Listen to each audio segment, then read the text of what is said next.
2017 8th great படிக்கிறதுக்காக Vigneswara வித்யாலயம்ல join பண்ணேன். அங்கதான் நிலக்ஷனாவை முதல் முறையா பார்த்தேன். அவளை பார்த்ததுமே எனக்குள்ள ஒரு ஸ்பார்க். ஏதோ எனக்கு அவளை ரொம்ப பிடிச்சிருந்துச்சு.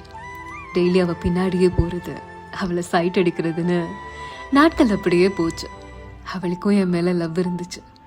ஆனால் நாங்கள் 2 பேருமே சொல்லிக்கவே இல்லை. திடீர்னு எங்கள் வீட்டில் இதெல்லாம் தெரிஞ்சு என்னை எங்கள் சொந்த ஊருக்கே அனுப்பிட்டாங்க. வீக்கெண்டில் அவளை பார்க்குறதுக்காக ஊருக்கு வருவேன். ஃபியூ மந்த்ஸில் அப்படியே இது ஃபேடாக ஆரம்பிச்சது. நானும் அப்படியே அங்கே உள்ள சுச்சுவேஷனுக்கு அடாப்ட் ஆகிட்டேன். நாட்கள் வருஷங்கள் ஆச்சு. என் லைஃப்லேயும் இன்னொரு லவ் வந்துச்சு. அதுவும் கொஞ்ச நாளில் பிரேக்கப் ஆச்சு.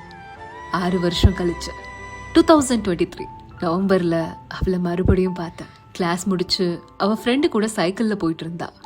நம்ம எக்ஸ்லவர் தானே, பேசி பார்க்கலாமான்னு ஒரு டவுட்டில் பேசினேன். நில்லு, உன்ட்டு பேசணும்னு சொன்னேன்.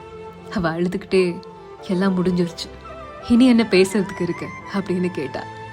எனக்கு எதுவுமே புரியலை. மழை பெஞ்சிட்டு இருந்துச்சு. அப்படியே வீட்டுக்கு போய் யோசிச்சுட்டே இருந்தேன். அதுக்கப்புறம் தான் அவள் ஃப்ரெண்டுகிட்ட நம்பர் கொடுத்து பேச சொன்னேன். பேசும்போது தான் தெரிஞ்சது அவள் இன்னும் என்னை லவ் பண்ணுறான்னு. சாரி, எனக்கு எதுவுமே தெரியாது அப்படின்னு அவள்கிட்ட கெஞ்சினேன். ஆனால் அவள் பிளாக் பண்ணிட்டா. ஒன் ஃபைன் டே நவம்பர் 16 மறுபடியும் மெசேஜ் பண்ணா. அப்போ தான் அவள் நார்மலாக பேசினா என்கிட்ட.